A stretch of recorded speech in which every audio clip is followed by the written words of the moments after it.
Welcome to Securing the Future podcast with your hosts Jesse and Ramin, where we discuss the latest cutting-edge technologies and how they are affecting the security industry. Join us as we explore the latest advancements and discuss how these innovations are shaping the future of security. With Jesse, a skilled recruiter, and Ramin, a seasoned security leader, this is the show where industry expertise meets in-depth discussions.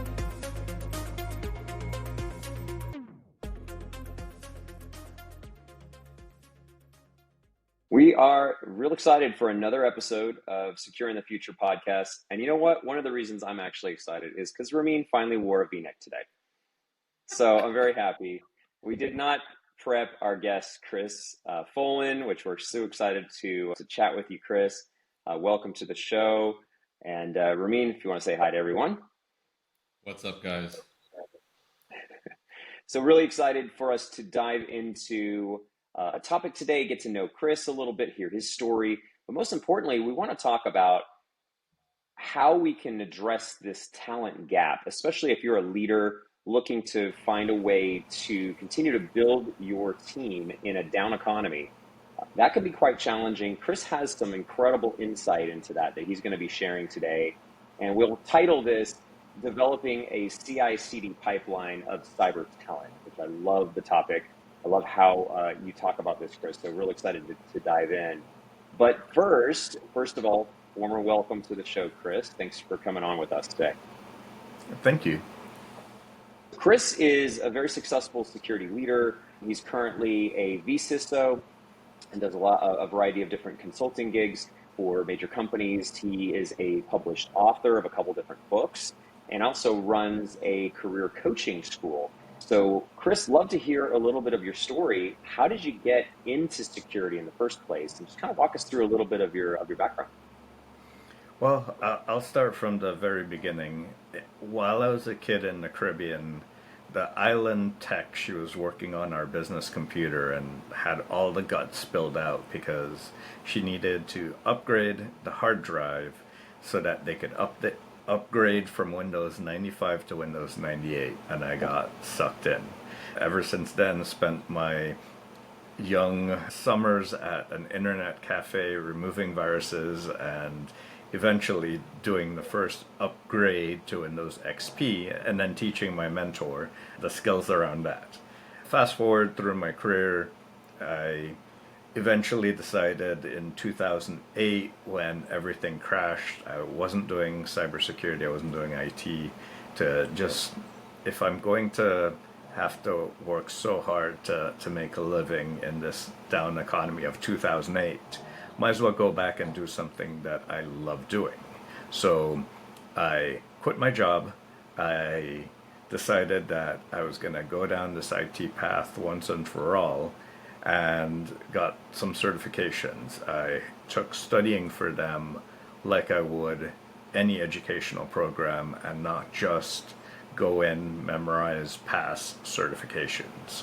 And for some, it seemed like all they wanted to do at the time was pass that certification. I wanted to learn the knowledge that I hadn't learned in my own career, but also that I hadn't learned just from doing stuff. So I learned a lot just from doing stuff, and here I was just connecting all those concepts together and how they would work in an enterprise environment. One of my first roles in a help desk role, I saw someone having a password on that good old sticky note on their keyboard, and I said, there's got to be a better way to do this. And that started my cybersecurity career then, because even in a help desk IT role, I was thinking, how can we do this safer and more securely around every turn, whether it was rights management, new user creation, troubleshooting, imaging, you name it. I always thought, how could we do it more safely? How could we do it more securely? As I grew in my career, I wanted to formally do security, and I ran into an imaginary glass ceiling, so to speak. Switching from that IT role to that cybersecurity role took a lot of effort, took a lot of time, and I would say my journey almost took 7 years from that first time to when I got my formal title.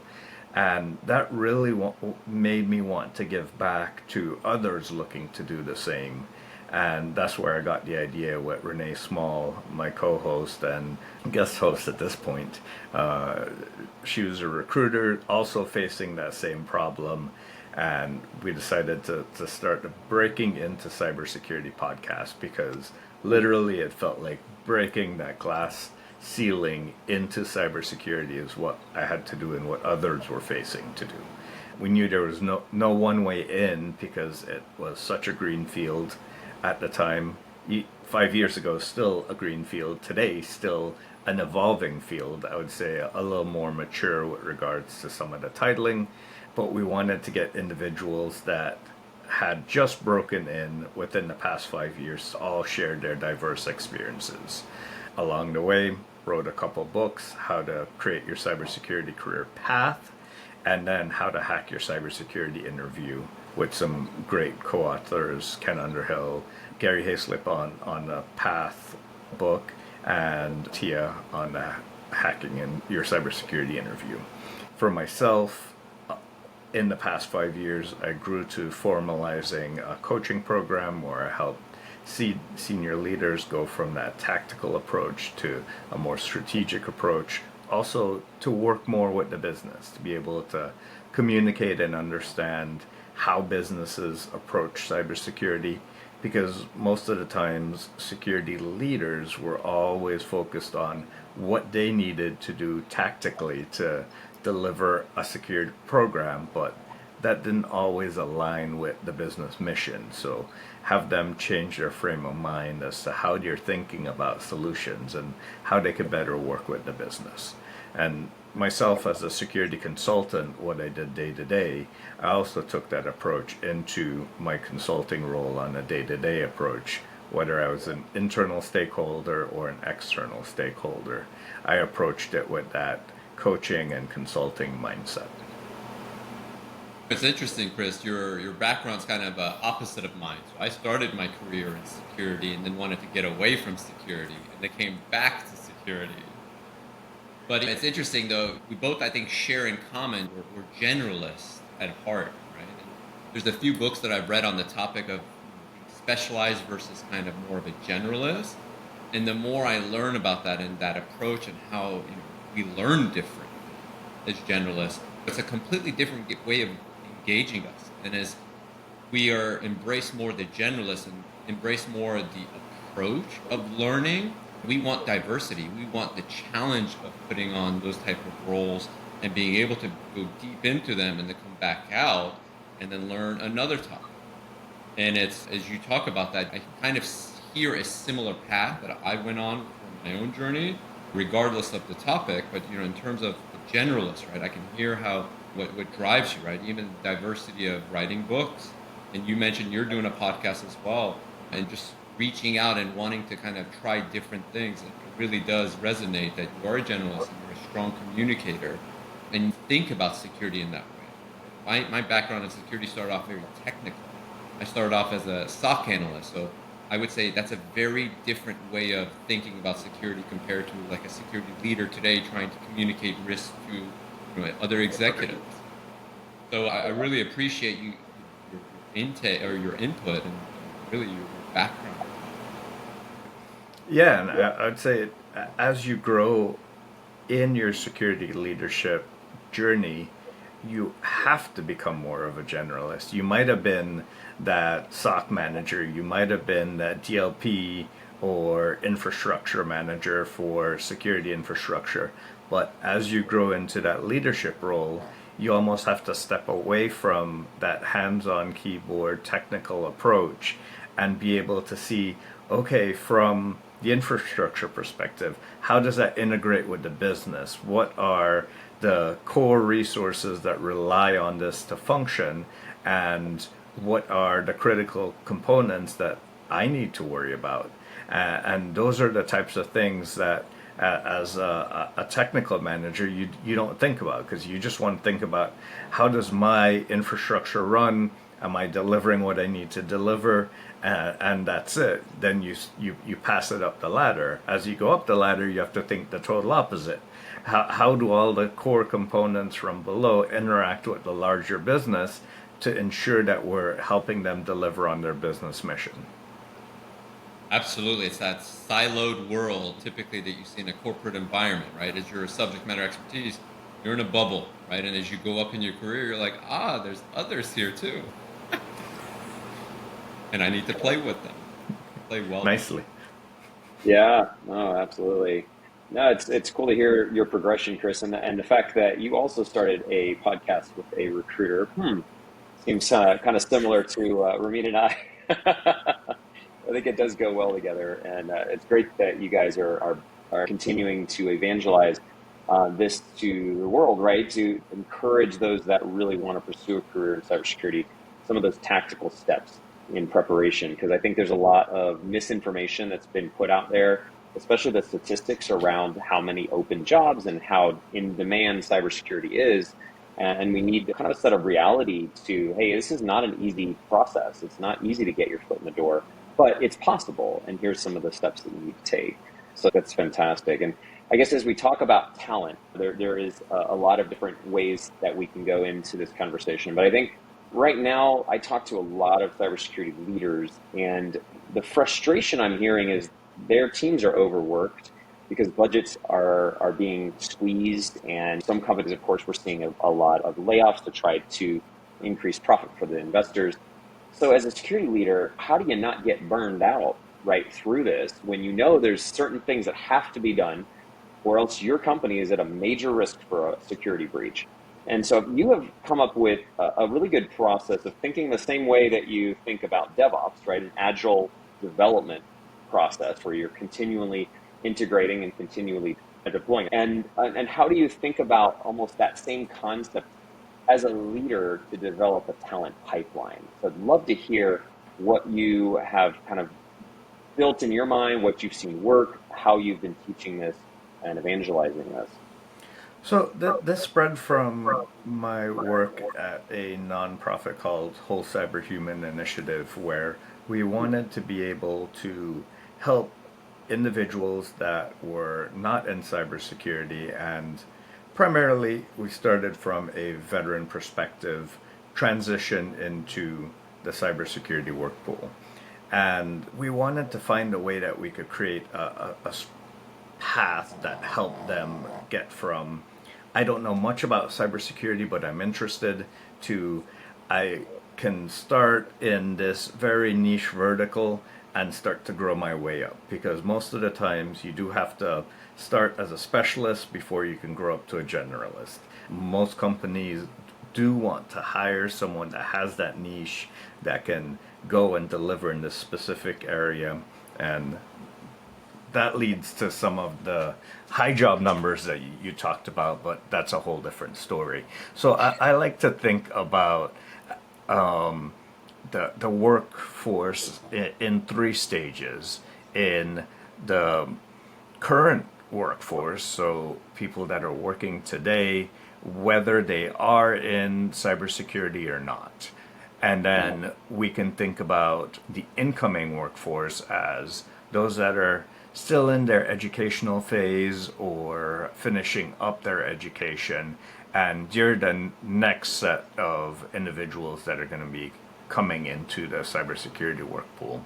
And then finally, the future generation, the much younger kids that are still in elementary school and middle school, because we do need to start thinking about them, especially as we're such a digital first environment. I mean, kids at 6 and 7 already have mastered mobile devices and already have a digital first life because their parents have provided them with technology, likely when they were much younger, just to entertain and keep them busy. So we do have to teach them that. So thinking about this in a DevOps approach, you have to think about, okay, what are the skills and competencies that we need to develop for all those specific roles? And then how can we identify those skills and competencies for individuals that are in different parts of the current workforce. So local, state government, military, public, private school, private companies, or independent contractors. And from that, be able to extract those transferable skills from their current role into the role that they want to do in cybersecurity. So today I recorded a podcast episode with an intelligence analyst. This intelligence analyst collected intelligence while it was directed at military incursions and things like that you wouldn't think would be a cybersecurity skill set. He was able to see how collecting the information on insurgents can lead over to how do we collect information on threat actors within the cyberspace. So it's highlighting those transferable skills from where they were to where they want to go. And we have to do that for all the roles. But in order to do that, we really need companies to sit down and think about, okay, for this job description, what are the core competencies and skills needed for this role? And oftentimes, companies don't sit down and invest the time to really think about that before they put out the job description.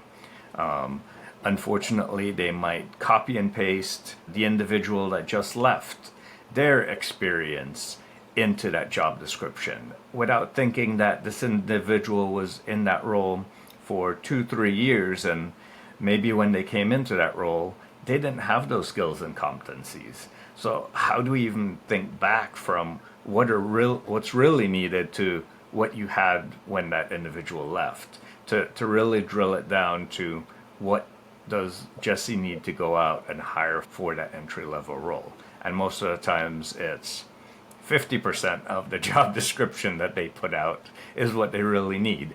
And that gets into why when I advise people, usually it's, if you have at least 50%, why not talk to someone there and see what they really need?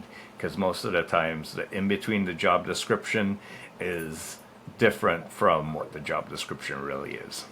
And that's why we need skilled recruiters like Jesse and others to talk with the leadership and find out what they really need versus what they put in the requirements. It's interesting perspective, right? So you're capturing the gap, right, on the company side where they have a need, but then their approach about how they communicate that need and then how they approach the market, whether it's through recruiters or direct.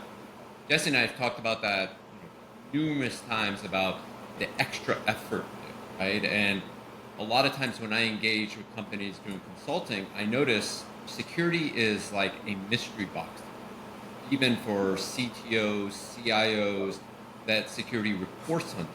It's not an area where they have the expertise. They have the interest to double click, to take the time. They just kind of want to fill that role with a person and say, here's all security accountability, it's yours. But then to your point, you're identifying the gap. The gap is, how do you describe what a company needs, where they are, where they're going, and finding someone that's the right fit for that transition. So I think that's a really good way to, that you summarize that gap is what I call it. And that's where I've seen a lot of times the value comes in that's not always seen from the recruitment perspective.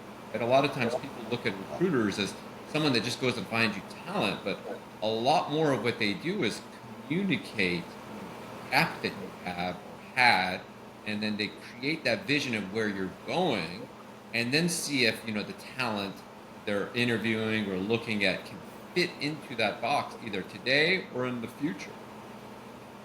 I think I see a really perfect parallel for what you guys were talking about earlier. And I see this in the work that I do, right? You are basically taking what's in their mind, like Ramin was saying, he takes an executive's ramblings and he boils it down to an actionable strategy and plan.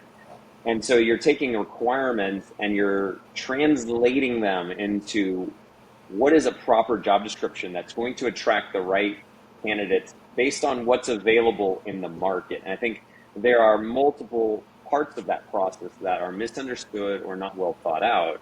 And it's causing a ripple effect in the market where we see, look, we hear this all the time on LinkedIn posts. everybody's complaining about the fact that there's entry-level jobs that are posted asking for CISSPs or 5 years of experience with a technology that's brand new, or just the stuff that's ridiculous, right? So you need to have that in-between conversation to slow down, put some thought into what is it that you actually need this person to be doing, what does the business actually need, and then you create your job description. Yeah, it's definitely something that needs to be changed overall in our industry.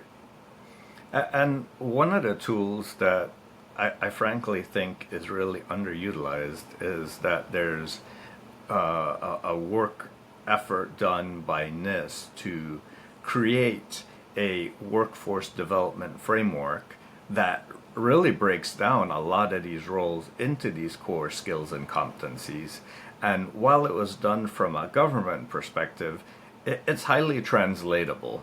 And while the business might not have the budget or the flexibility to individualize all those roles, to have that many heads of departments or whatever, at least you can combine the needed skills and competencies from those different roles into what you're trying to create.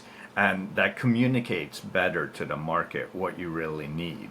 Sure, you might need a blend of different things, but at least you can communicate it in a clear way. And I think other companies have created matching services because another way to do that is to say, okay, company, you want this skill and service, and then force the candidate on the other end to say, yes, I've been able to deliver this skill and service, and then now you're able to match the candidates directly together because you're both using a common nomenclature, a common language to do that matching service. Yeah. Yeah, now I guess I'll give a plug to a competitor out there in the market, but CyberSN actually has done a pretty good job of this, right? Like taking the job description problem and boiling it down to simple language, percentages of what you're actually going to be doing on a regular basis, so that turns out to be a very simple job description with the right nomenclature, right? Boiling down and putting the functions together. And I think you're talking about cyberseek.org, right? Yeah, it's a fantastic framework. It is a little more government focused, but at the same time, the functions are very similar and easily translatable. I totally agree with you. And it's surprising how many security professionals don't know about that. I did a talk recently for ISC Squared at East Bay, and there was a lot of people that were like, oh, can I get that link? And I'm thinking to myself, you don't know this exists? So yeah, I think more needs to be evangelized about a framework that makes it simple. Yeah, there's CyberSeek, another free resource for the candidates, but employers do need to contribute a little bit, is CyberKnights, which helps more with the assessment of the skills and competencies so that you can highlight where your skills are and what you would need to work on in order to get to a desired role. And they even make recommendations based on your skills and competencies. You might be good for this role or that role, so that candidates can start that self-discovery phase of where they want to go in their career. I haven't heard of CyberKnight. We'll make sure we put the link in the description for this podcast and video so that anybody who's listening can get access to those. That's great. Okay, so let's walk through a scenario, Chris. I want you to kind of get more tactical here as we get into the details. So you're a security leader today, right? Your budget's been cut, and you want to be able to develop a pipeline of existing talent that's in the market, and you want to find a way to continue to develop a pipeline of folks that are coming into the field maybe in a couple of years. What are some of the things that you have been recommending, maybe even a systematic way of approaching that? So first, with regards to low budget or maybe no budget, let's look at your internal resources and the business units that collaborate with security. Oftentimes, they will have someone that is potentially more interested in security than others, and you can work to develop them into a security champion, or you can have them help with security type roles that they would do within their role and have them help with that aspect. So a business analyst or someone helping in QA, they can help with a lot of the things that a security analyst would do within their role. And because they're a security champion or someone that's interested in doing that, you can start to develop talents within the organization to grow the needed skills and competencies that you might need to fill a role. And then you can hire that person or transfer them from within the org. And that role might be more easily filled by an external candidate than your role. And because you hired from inside, you potentially worked with that business unit to help them hire a replacement, then you're working with a considerably lower budget for your hire and replace than you would if you were looking solely for that security candidate. For developing the next generation or incoming generation, work with your local community colleges, work with your local colleges on their cybersecurity program. Are they developing candidates with the right skills and competencies so that when they complete their college degree and you're ready to come into the workforce, do they have the right skills and competencies? And if you're working with your local colleges, more than likely you're going to have college students coming out of those colleges that are going to want to work with you because they've seen the effort, they've seen your name, they've seen you around school, they've seen you around the presentations, that you're a company that's investing in the next generation, and you're likely to get candidates straight out of that program into your program where you've invested minimal in just sharing back with that community to get your next generation of students in. Yeah, I was literally just at Full Sail University here in Orlando. They have a cybersecurity and IT program, and I found out they have like over 100,000 alumni, and they have a 80-person career services team that tracks them all and has a database and like would love to connect with other employers that are looking to hire their grads all over the country. So you're right, absolutely. I think just one conversation with someone from a college gives you a new avenue, and they're happy to help for free to give you great people. And they might have alumni that already have experience that have graduated a couple of years ago that they keep track of, right? So there's definitely a lot of great free resources. I agree with that. Yeah, as we start to think of even future generations, working with your local high schools to develop security awareness programs, or even middle schools for entry into the digital environment, anti-bullying, anti-exposure of too much personal information, so that they understand the gravity of what you're doing as young teenagers, that posting too much information could be harmful to their future or even their current state of mind. Working with them on those awareness, working with them on how to safely work in a digital environment, and just have that awareness from that young age, then you're more likely to have individuals that are interested in these roles when they grow up, because now they can see, oh, this is a job role that is out there, or hey, I've never thought about that. I've always heard about doctors, nurses, policemen, firemen, but there's never been a security professional that came in and talked to our career day. So doing those things helps build the future generation. And again, if you're a legacy company with a large footprint in a local area, working with those schools will create that pipeline for future generations to come. So while you might not have that result or that ROI next year, you'll have it in the years to come. And it's an investment into your community, into your brand that you make for that legacy organization that will far surpass the program that you might only run for 5 or 6 years. It's interesting how you describe the pipeline, and it almost is more geared towards organizations that have a larger technology and security footprint, right? A lot of times I see smaller companies where you don't even have dedicated security staff, or if you do, it's like minimal or it's a managed service provider. What would you recommend for those type of companies in terms of engaging talent when they do go to market? And then how do you build more awareness for those organizations that are probably SaaS-based companies, they're working with sensitive data, but they don't have the same mindset of a larger company that has a broader program.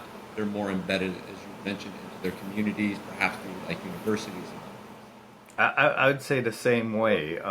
Go to market with building your brand within, say, local B-sides or local ISC squared or ISACA or whatever chapters in their local areas, because now you're going to have cybersecurity professionals already in the field or potentially more junior in the field looking to build their career as that sort of provider.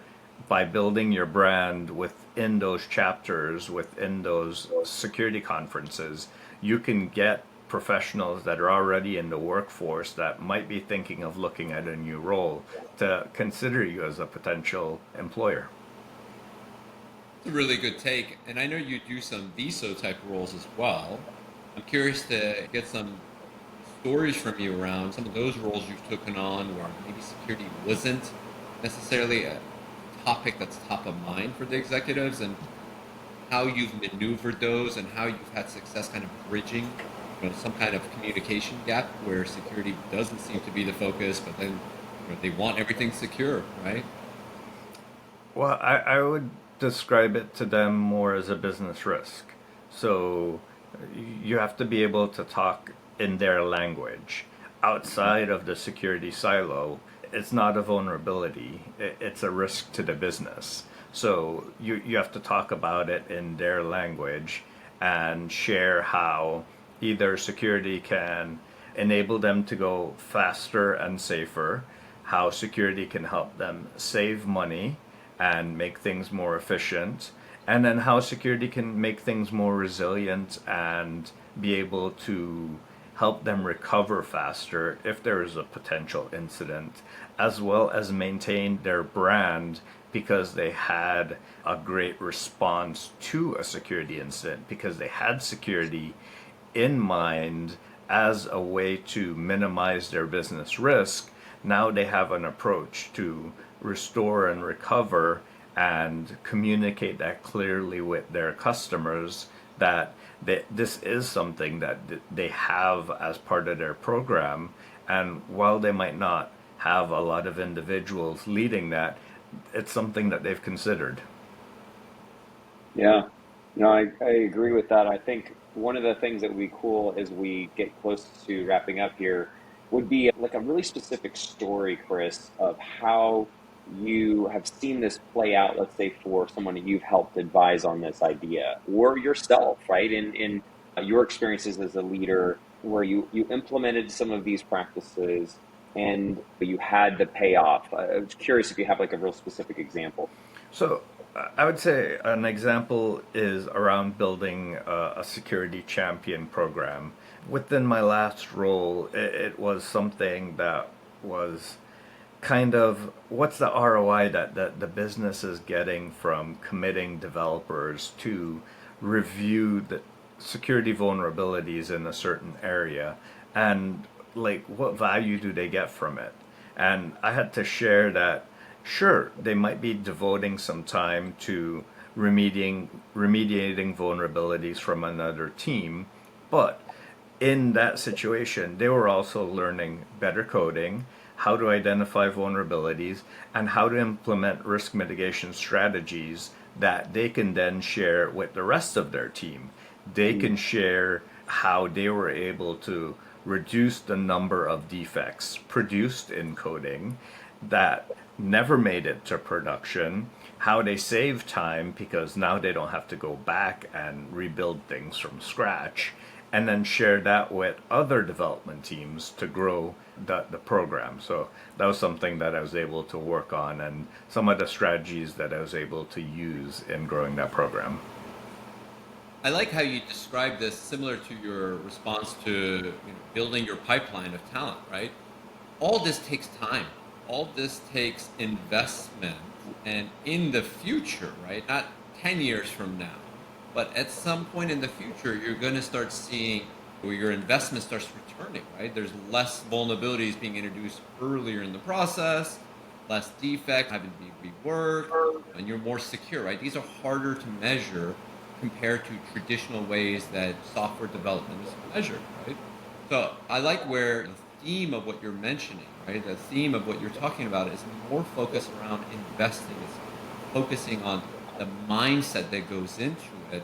And instead of looking at short-term benefits, which most businesses look at, looking at more long-term and being able to kind of evolve the way you measure these things so that you can look at the bigger picture, right? If you have less vulnerabilities in the long term, right, that might take time to build up. It's worth it versus playing, the reactive game every time you go to release code. Yeah. I would say like that's exactly it, because when you think of most of the times anyone wants to bring in security, it's always been reactive.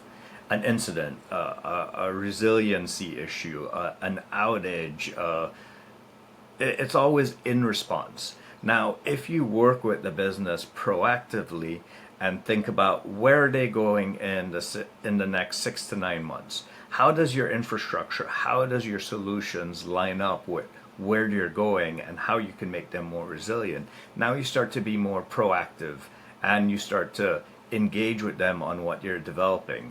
They know that their next 6 to 9 months isn't going to deliver instant results. So working with them on their scale with their projects, then you can start to say, well, we're working with you to make you more resilient. You're the ones that are going to be measuring the response to this less than us, because we're keeping your website up longer. We're making it more resilient to bot attacks so that your customers can buy things. Or we're making it more resilient to data leaving or customers accidentally sharing too much information, things like that. I like the way you framed it, right? Because to me, security is an investment, right? It's not something that's gonna necessarily bring in revenue, right? It can be, right? It can be a differentiator in your market, but no matter how you look at security, it's an investment, right? Whether you're looking at people, tools, process, how fast you go based on how tight the controls can be or how loose they are. So you can be brought in early into that investment, or you can be brought in late. I have ransomware. I now need to invest, right? Or ahead of time, let's put preventative measures so that we don't get ransomware. So it's really the way you're kind of capturing it. It's really key about timing. It's key about thinking these scenarios through and thinking what is it long term that's going to benefit the company or the organization. Right? Having those discussions, right, and being able to communicate them to executives, right? That's the power of, I'm sure, what you bring as a VC. So, Absolutely. Yeah, this was great. Well, we are at the end of our time here. Chris, this is fantastic. Some of the just simple but yet very effective ways of approaching building out your talent pipeline. And I think the biggest thing that I glean from this is you have to invest thought, time, and be more strategic about how you approach this problem versus it being a reactive, let's just try to quickly get this fixed, and it just doesn't work long term. And so great leaders think ahead, they plan, they strategize, they look at trends, and you've done a fantastic job of that. And so definitely want to mention if you're a technical leader that wants to kind of learn how to get ready for that next level, definitely reach out to Chris and set up some time to talk with him about his coaching program. Happy to continue to get this out to the community as well, Chris, for additional VCSO opportunities for you, as well as potential full-time positions if it's the right opportunity. Will hopefully also help you there in just evangelizing that. But thank you for coming on the show. Our goal here is securing the future, and there's so many pillars to that. It's talking about the technologies. It's talking about when it comes to people and processes and all of the things that go into that. And so really great talk today. Thank you so much. Thanks, Ramin, for all your great insights as usual. and I hope everyone enjoyed this episode. Thanks for listening to this episode of Securing the Future podcast with your hosts, Jesse Metters and Ramin Lamay. If you enjoyed, make sure to hit subscribe and leave a rating.